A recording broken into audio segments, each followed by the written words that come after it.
Morning everyone, welcome to today's screening webinar. I'm James Waby. I'm going to be talking to you today a little bit about the challenges and trends that are affecting how you screen your candidates, in particular reference to what's happened since Covid-19 and the unprecedented time we currently find ourselves in. So just to manage people's expectations, likely to run the session for around 45 minutes today. The first 20 minutes or so, we'll just be looking at some legislative changes that have come into place, maybe how some businesses are looking to make efficiency gains in the current climate.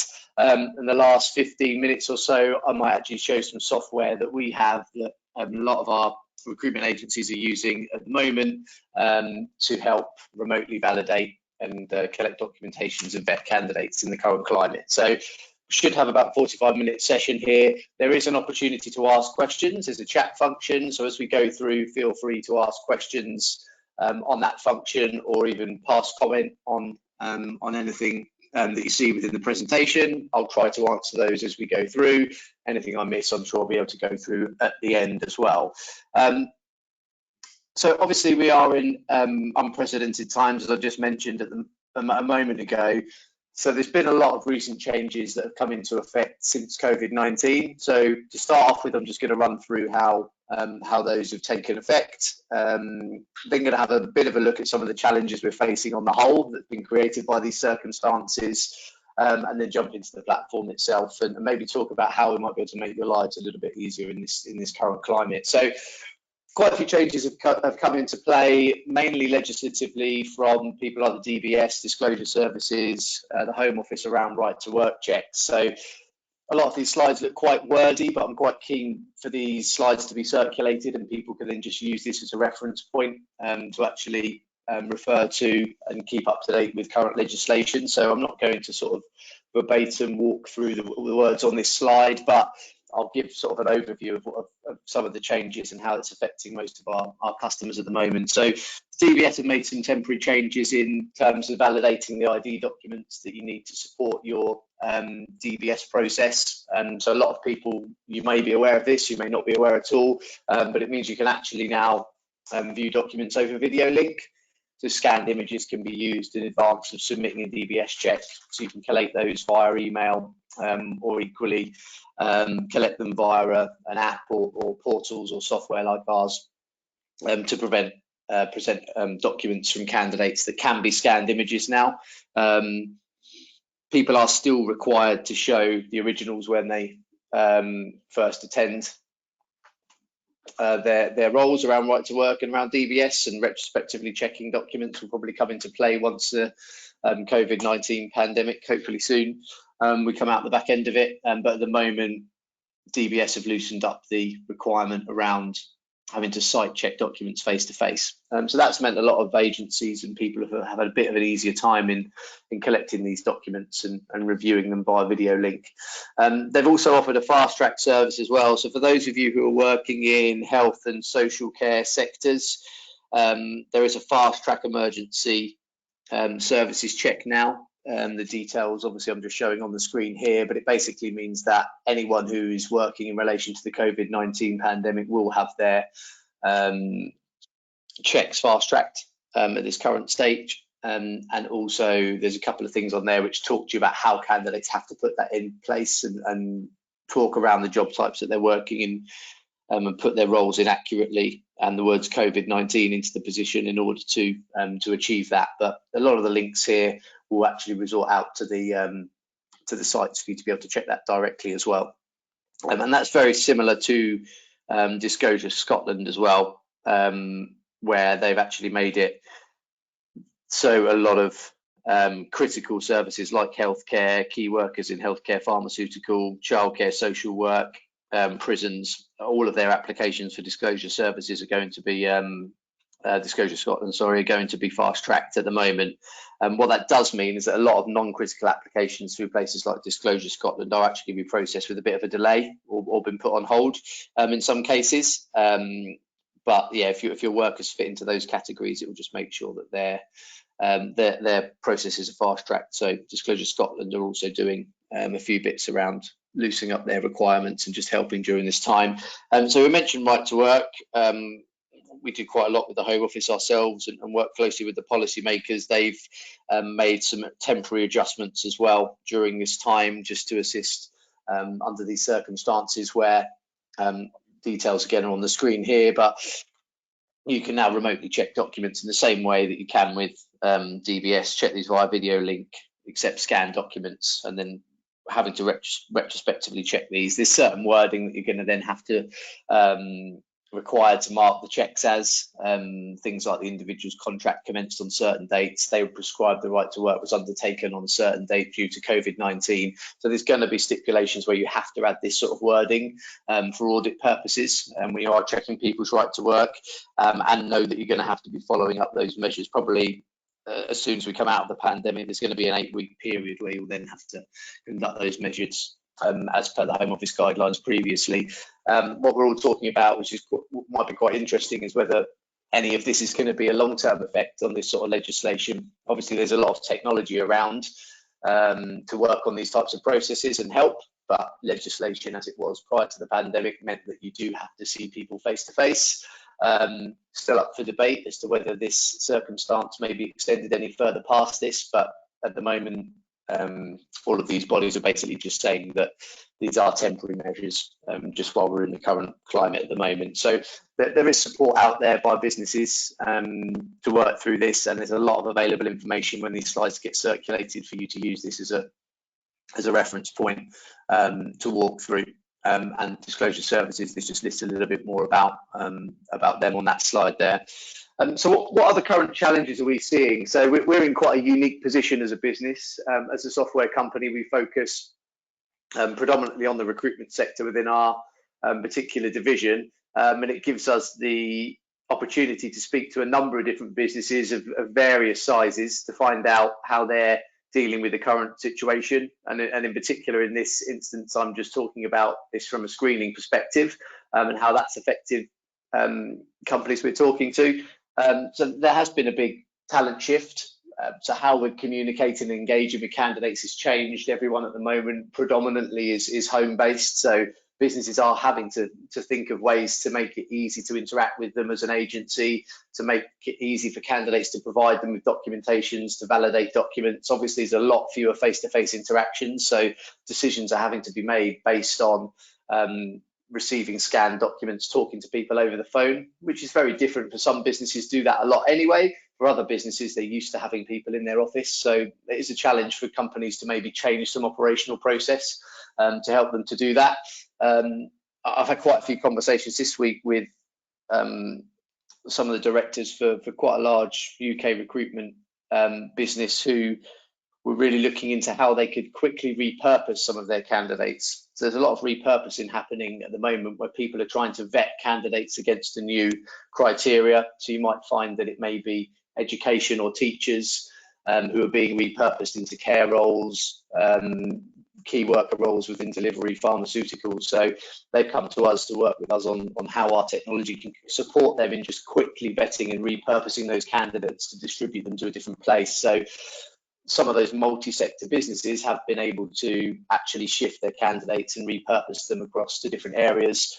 Some smaller agencies are actually repositioning themselves in different markets to work this as well. So there's a lot of shift around in terms of people who wouldn't normally work in a certain role having to be vetted and cleared against a different criteria to what they're used to. So we're supporting a lot of our customers with working around the challenges of the talent shift at the moment. A good question to ask yourselves is this actually causing you to cut corners at the moment because of the current situation? Does it mean you're a bit looser with compliance, that you're just accepting things quicker just so you can place people faster and get them through the door? Or is actually this making you more thorough? So with a lot of companies I talk to, it's actually making people a bit more thorough because they're not site checking a lot of documents. They're actually reviewing a lot more of their compliance processes and making them much more thorough in the current circumstance. But I think it's very key just to maintain that level of compliance and keep the standards up, and particularly for those people working in sectors where you are heavily audited, just making sure you're clear on what criteria are required at the moment.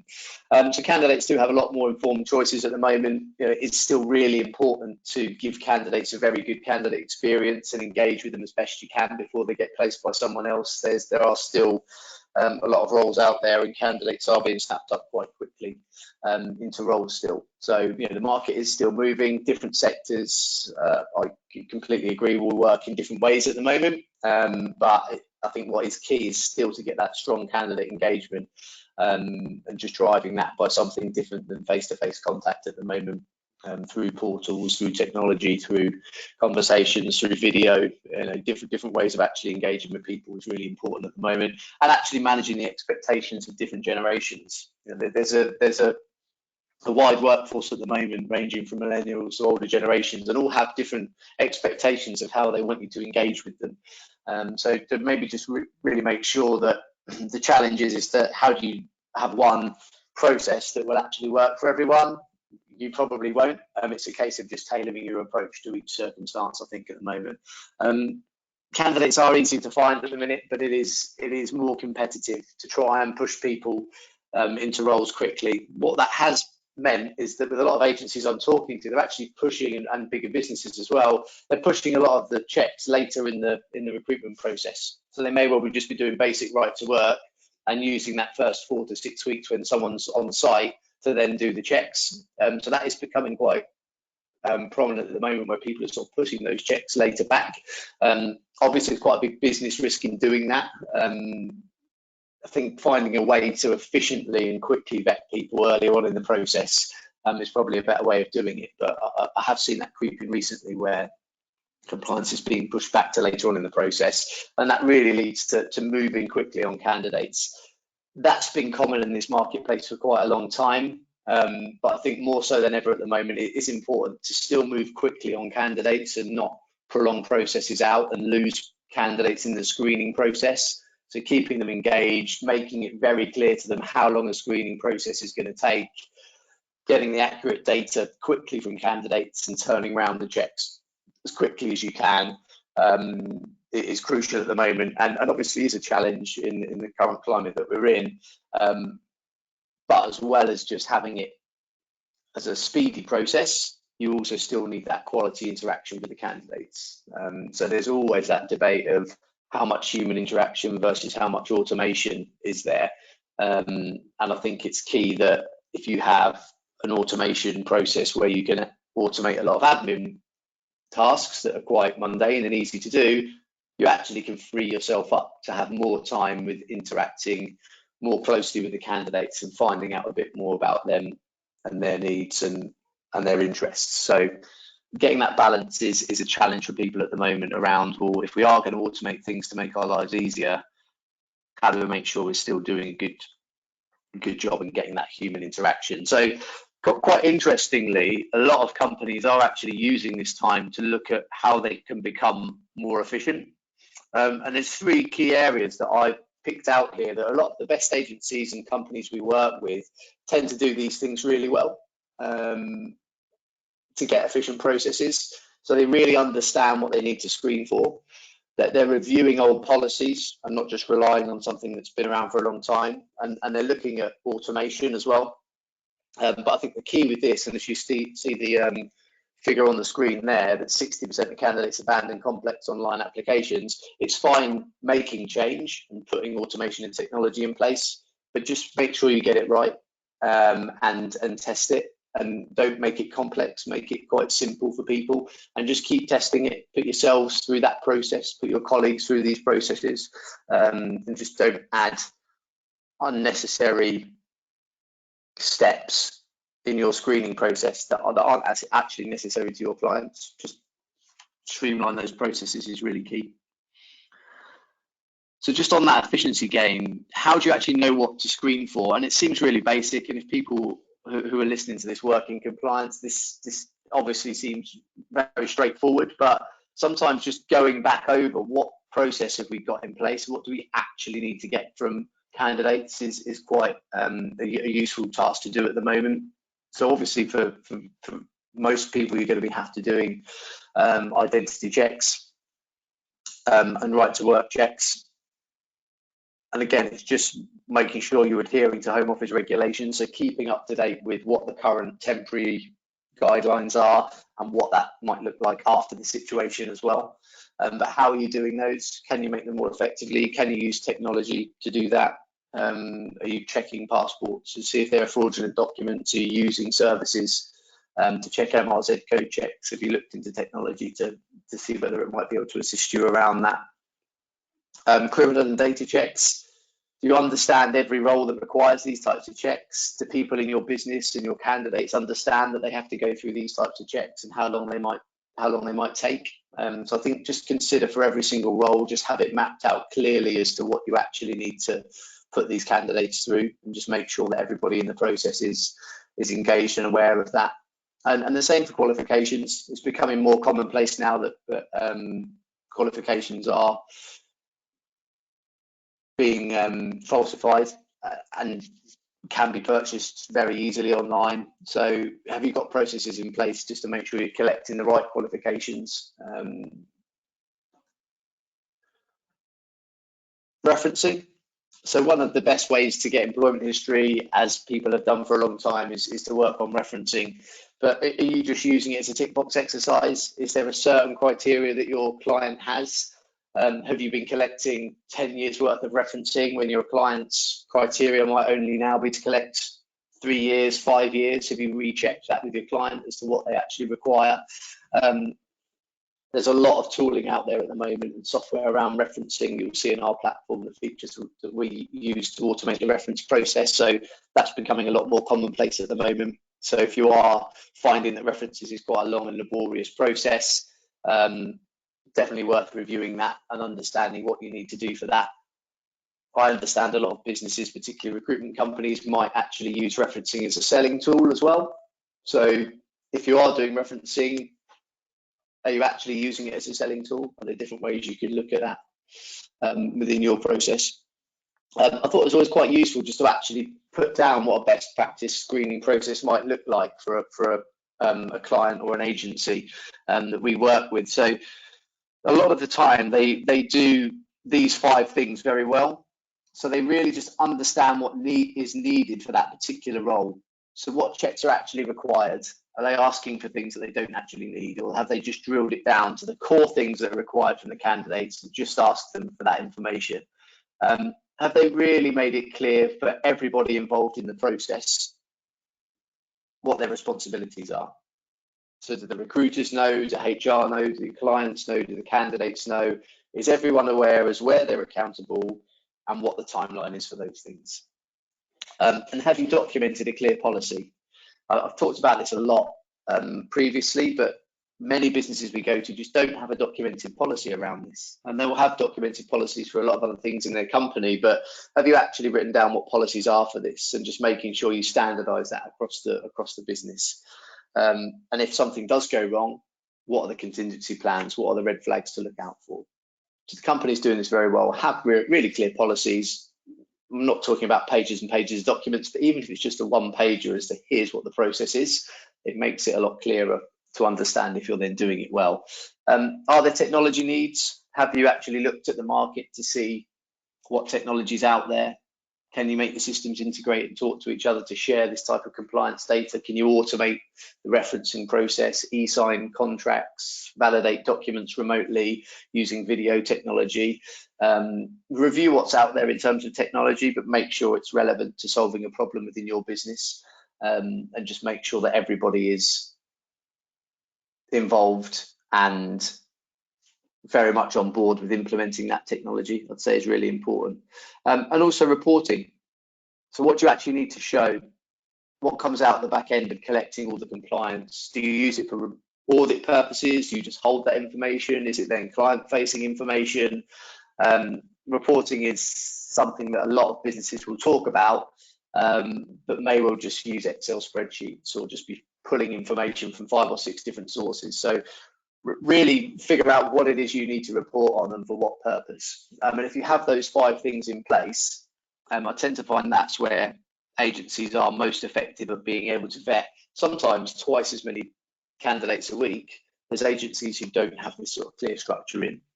So definitely look at those 5 steps in terms of looking at your process. Now, the final bit around efficiency gains is automation. So as a software business, we assist a number of companies in automating these types of processes, helping to improve the candidate experience, giving sort of branded portals that are easily accessible and easily usable by candidates and referees. The technology also gives you better visibility and tracking of the candidates through the journey, whether you're just onboarding them, whether they're then getting a DBS check, credit checks, things like that, and actually controlling where they are in the process, and actually reporting on that on a day-to-day basis. A lot of people look for technology, and when they do work in very compliant industries, when they're on CCS frameworks, when they're working with highly compliant industries like healthcare and education and finance, they get audited quite frequently, and sometimes that can be a headache. So having technology like ours that has a complete audit trail and everything, people find really useful. And particularly at the moment, is reducing costs. A lot of companies in the current climate really are looking at reducing their costs and how to make things more efficient with less administrative time and costs being taken. So technology is doing that for a lot of companies and just taking that pressure off people who are spending hours collecting references, hours validating documents, pulling compliance packs together, whereas 2 clicks of a button in a system can automate that process, and that person's time can then actually be used to work on the exceptions, work on the personability of managing candidates and working with candidates. So a lot of people are using automation for that purpose, and they're actually using it to align the whole business together. So if you work in a group company, everyone's dispersed outside of the office at the moment, it's quite difficult to then to control structure and process, particularly around screening. So putting technology in place and rolling it out, if people are bought in across your business, will actually give you a complete structure and process as to how that compliance is done within your business. So that's what we tend to find as some of the key benefits of why people are using automation. We obviously have technology like Right to Work app that does MRZ code checks. Many people are looking for cloud-based technology at the moment, so it is hosted. There isn't risks affiliated to having servers on site and actually having someone externally managing your software.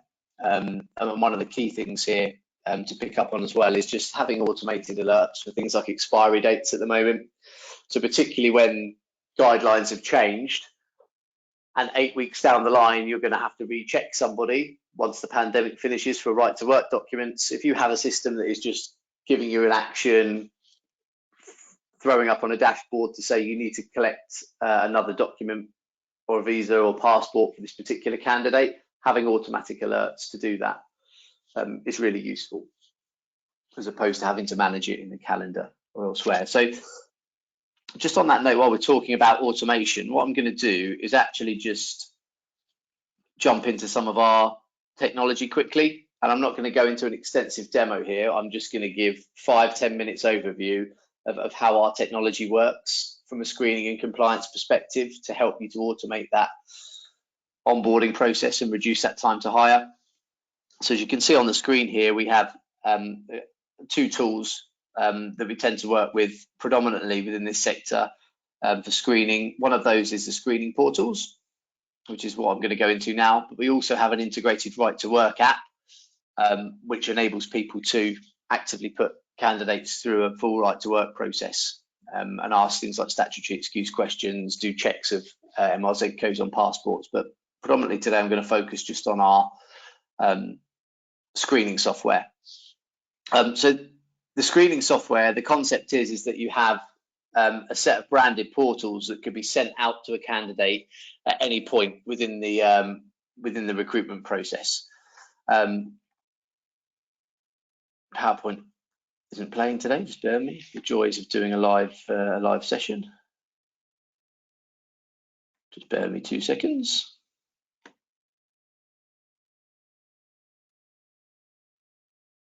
There we go. Right, so if I just log into the screening platform here, this is the opening screen that you get faced with when you come into the screening tool. So if I'm a user within your business, and I might just be an admin user, or I might be a recruiter within your company, I'm faced with a dashboard that gives me an idea of everything that's happening in the compliance world. So all of my documents that are overdue, expiring documents that might have 4 weeks left until they expire, any actions and overdue background checks that I've got. So I can come in here and pretty much use this as a vetting CRM to go through every single candidate that I have out there that requires a background check. Now from this screen, I can drill into all of this information and start to look at candidates' profiles and work through that. But before I actually go into this as a user, what I'm going to show you is actually a portal link that goes out to a candidate with a compliance workflow on. So at any point in the process, you can send a branded email out like this. It could be branded to you as an agency or your clients. And you can change all the wording in here. And a candidate can click here and then walk through a specific compliance workflow. So that might be a workflow for a doctor, for a nurse, for a teacher, for a driver. However you want to differentiate your workflows, you can have them pre-configured in the system, and that email can be relevant for that specific worker. So the candidate can then click on the email and then go into their portal. We can do things like two-factor authentication. You can ignore this step if you don't need this, but for some sectors, they want the text message code to go out to the candidate. The candidate is then faced with a welcome screen. Again, all the wording and the logos and the criteria of what you're asking for, you can actually change yourselves on an ongoing basis. And it's very straightforward from a candidate experience perspective to just in one place go through a complete compliance process. So I'm not going to fill all of this in, but just to give you a bit of a feel for it, things like personal information, address history, we have very clear timelines to say we're asking you for 5 years worth of address. There's a big gap in the timeline. This is red because it's unsatisfied at the moment. If they provide an address and fulfill this timeline, this turns green and it satisfies the requirement. They move on to the next stage. So it's very clear for candidates to be able to walk through this, and you can provide supplementary notes to actually really tell them what you're asking for from them. So referencing is probably one of the most powerful parts of the tool here. A candidate can come in, fill in all their referee details, and then automatically, if you wanted it to, a link, fully branded link, can go out to that referee to collect that reference. So we've done over 200,000 references on here in the last 12 months or so, and 80% of those references are automated through this process. So it's quite a high success rate, and the reason for that is that the system can chase the candidate and the referee by a certain number of hours. So 24 hours, it will approach the candidate again via email to fulfill the portal, and the same for the referee as well. So you can determine how often the system's chasing. So that's really successful and often very time consuming within companies, and particularly in this remote world we're in at the moment, it's a very easy experience for both the candidate and the referee just to be able to complete these references quickly. Same for gap history, they can fill in activity claims within here. You can start collating questions and answers from candidates within this part of the tool, and also work heavily with documentation. So you may all have a terms of business that you need someone to acknowledge, an employee handbook, a COVID-19 support document or safety document that people need to read through and say they've acknowledged. So you can surface any documents in here for the candidate to download and then click to say they've received. Or you can start asking candidates to provide you with documents. So they could either do that on the browser on their computer, or if people are out in the field, if they're industrial workers or drivers and they just tend to use their phone, they could be on their phone, it's a responsive web page, they could be taking pictures of these types of documents and just uploading them on the system. And this could be as many or as few documents as you need, and this is where you could start collecting things like right to work documentation, proofs of address, insurance certificates, driving licenses, or any documentation you need. And this can be specific for each job type. You just have it pre-configured. And you can also get people to e-sign documents as well. So there's a direct integration into DocuSign. So if you also require signatures for certain bits of documentation, it might be a consent for a reference, or it might just be a contract. Very basic example. Someone can come in and just e-sign that document. But the key here is that the candidate is just having one unique experience. They're just staying in one portal, they're providing information, they're fulfilling references, they're answering questions, they're going through documentation, they're signing documents, and it's just all in one place. It's very straightforward for someone who is going through this compliance process to provide it very quickly. Now, something that's really useful at the minute is if I had filled in all this information and I was a key worker going through an enhanced DBS check, or I needed to do a HCPC PIN check, a third-party checkbox will just pop up here for either the update service or a pre-populated DBS application form could come up here, and the candidate can just pay for that in here or submit that to you for you to submit on. But there's direct integrations into a lot of things within this system to do things like credit checks, passport checks, DBS checks, PIN checks for social care workers, things like that. So it just helps to bring it all together in one place. So the candidate needs just one place to go to. They don't have to go off and do their DBS. You're wondering where that is in the process. You don't know how long it's going to take. You can't report that back to the customer. This just enables you to actually keep control of the process a bit more and walk the candidate through that experience. So this is becoming very popular. A lot of the larger recruitment businesses in the UK use this at the moment and have done for 4 or 5 years, but particularly in the current climate, we're supporting a lot of businesses in how they can start breaking down their compliance workflows into this easy to consume candidate experience. So that's something we're working quite heavily on and is always very well received and implements really well. So once the candidate has gone through that process, I'll just really quickly just show you the back end of the system. So just to follow through, if I'm logging in as a user within your agency, I can then actually start looking at that particular candidate's compliance information in one page. So I can see the candidate, I can see what brand or workflow they've gone through, I can log any actions in here, but more importantly, I can see all the documents they've provided in orange. I can start clicking into those, verifying that I'm happy with those particular documents. There's always one of 2 passports in there. You've got the James Bond one today. It's a treat for you. Everything's getting an audit trail. You could be doing MRZ code checks of the passports within here. But on the same page, you're also going to be looking at all the third-party checks that have come through. So have we done a driver check? Have we done a DBS check, HCPC check? What about all the references they've provided? Well, they're still out with the referees at the moment. They're going to come back in to say if they've been altered or whether they're accurate. And you're going to start bringing this together into a complete compliance pack. And the beauty of the system is that it actually does that for you. So if I click on this, it's got a templated compliance pack that you can either hold for audit purposes, or if you're sending these out as a summary or in detail to your clients, it's just going to pull it all together for you in one page. Audit trail of what's happened, when things have been signed, answers to any questions, references, a trail of the references, and I think some documents within this particular one as well. So it's really just all about getting those small administrative efficiency gains and having something all in one place. Now we have our own recruitment CRM that this system integrates to, so things like the documentation, the PDF just can be saved straight back in a candidate's profile with the CRM, but some agencies use this as a standalone platform. It also has an open API, so you can link it to other CRM processes, but predominantly a theme with agencies of all sizes that they're just keeping this information separate at the moment and keeping it in the screening platform and just only using the admin and vetting team to keep the information in here in a hosted environment, monitor it in here, and then just communicate back to the CRM that it's a compliant worker.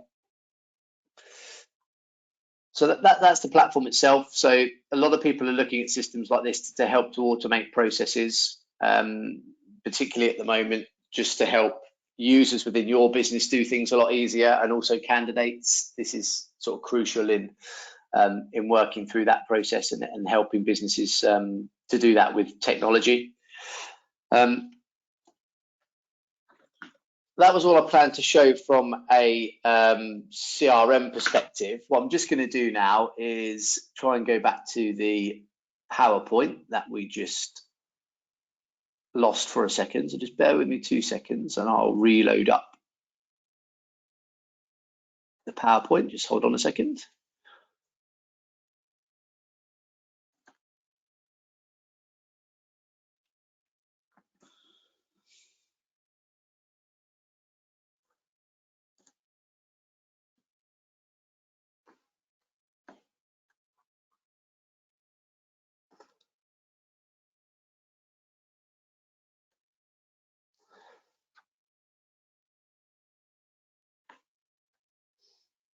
Okay, so it's just recovering the PowerPoint. I'm not too sure what's going on with that, but hopefully you can see my screen here. So what I would say is that definitely consider all the legislative change that's out there at the moment. Think about how that affects your business now, but also how you might be able to look at that in the future. See if there are any efficiency gains you can currently get from the current circumstance. But if you are implementing change, maybe consider these points on screen here. So there's a lot of trends and a lot of technology out there, but is it solving the particular problem you have at the moment? Are you looking at various tools? Are you looking at video interviewing, chatbots, automated referencing? Are you doing that because it seems like it's a popular thing to do? Or have you actually considered how that might give you an administrative operational cost saving, or improve your service, or give you something to resell within your company? So actually really consider these tools and have a look at what's around there and look at the technology that's there. But do you actually need it? So really consider, do you need this technology at this point in time? Before you do that, get a good understanding of what your current policies are. Have a look at those 5 steps and understanding the requirements and the people and the technology needs and the reporting and what policies you have in place, and just review that. And by doing that, it's quite a cathartic process for you to actually find out where your pain points are within your business and what you're trying to improve. And once you've got that, and if you have everyone involved in that process, you then might get buy-in into people into using your technology. Having implemented technology into a lot of businesses like this, the ones that are very successful are the ones where everyone's bought into the new technology and the new process. So I would say have as many people as you can involved at some point in the procurement of technology, and particularly around screening, just making sure that the relevant people who run that process, who've created the operational process, understand the technology that you're going to put in place and how it's going to improve their roles. And if you do that, getting automation efficiencies is going to work for you. These slides are going to be sent round. We have a lot of resources links within these slides. A lot of it was on the legislative part of it. We have a screening resource area within our Access website itself. So you'll be able to click on these links and go and see the slides and a lot of other webinars and information that we have around the screening system itself and our other technology. There's also a COVID-19 support resource hub, I think, that we'll add to this link here within the PowerPoint presentation that you can look at, where we're just using our technology and looking at things like our hosting services and our hosted CRM solution and our screening solution to see where we might be able to assist companies in working remotely at the moment. So all of that information is available on the system and on the website for you to be able to go through. If there are any questions, an email will go out to you over the coming days, and you can email any questions back to me, or if you wanted to see the technology or just have a conversation with me about reviewing some of your processes within your business or having 20-30 minute overview of how our technology works, just reach out off the back of that email, and we can help set that up, and I'll be happy to run something online for you. So one thing, a couple of questions here, I'm just picking up, sorry, as I go through here, I'm just looking at the list of questions to go through. So someone's asked, how is it priced? That's always a good question. It requires a bit of a further conversation. It depends where in the process you use the screening tool, and depends on the types of volume and how many users you have. But we have quite simple pricing models where you just pay a one-off fee to implement the system. And then you can use it on a pay-as-you-go basis, or you can have a fixed model per month based on your usage. But it does sort of vary. But yeah, if you want to reach out to me directly or have more detail about it, there's a number of commercial models that we can look at, just dependent on the type of recruitment business you are and the types of checks that you use. But we tend to base it on your usage and the volumes that you put through the system. But we can be quite flexible dependent on what sector you work in. A couple of other questions. Is it relevant for NHS frameworks? There's another question. So yes, so basically on the screening platform itself, you can configure multiple workflows within the system. So you can set up your own brands and workflows on the platform. So one workflow might just be NHS framework compliant doctor, NHS framework compliant nurse. And within that, you then have your criteria to say, from this particular person, we need 2 years worth of referencing, fit to work, occupational health checks, DBS checks, and then all of that is just a workflow within the platform that you're able to work through. Because that's something in the last 6 months, I didn't mention it within the technology, that we actually can do occupational health checks now. We've got a direct integration for candidates to be able to fill in occupational health forms within the system, alongside things like DBS and the other checks that we work on. So yeah, very relevant to do that. It's a case of just setting up your workflows within the platform. Another question that's just popped up off the back of that actually is how many of those brands or workflows can we have within the system? So you're not really limited to how many brands you have. So brands could be you as your agency, a brand could be your clients. You can set up as many different brands you like, and underneath that you can have as many different workflows. And a different workflow might be nurse workflow, doctor workflow, driver workflow, standard agency workflow. However you want to differentiate it, you can have an unlimited number of those. Someone else has asked, do you think the legislation from the Home Office will extend past this period to allow for remote validation? I don't know is the honest answer to that. We've had this conversation a number of times in the past with various different parties, and I think it is being called a temporary adjustment. Obviously there's always changes in technology, and technology is moving very quickly, but legislation might move at a slightly different pace, and it's when those two things align. So it's definitely being called a temporary adjustment at the moment.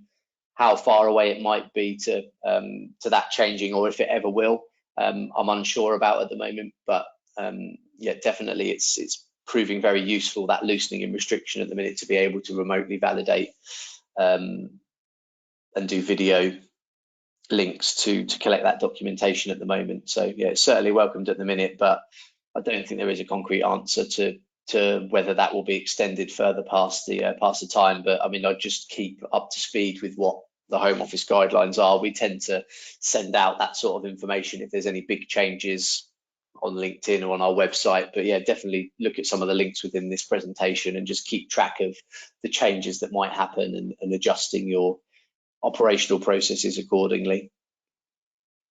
Someone has also asked, is this easy to do on a phone? I'm not sure whether that question was sort of prior to me showing it on the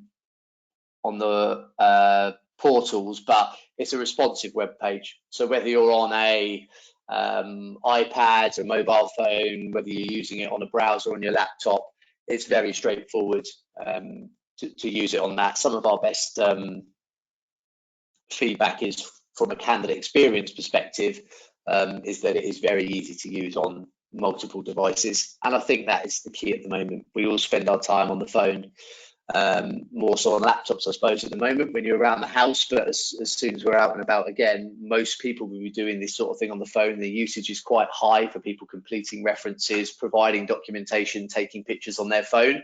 That usage is very high.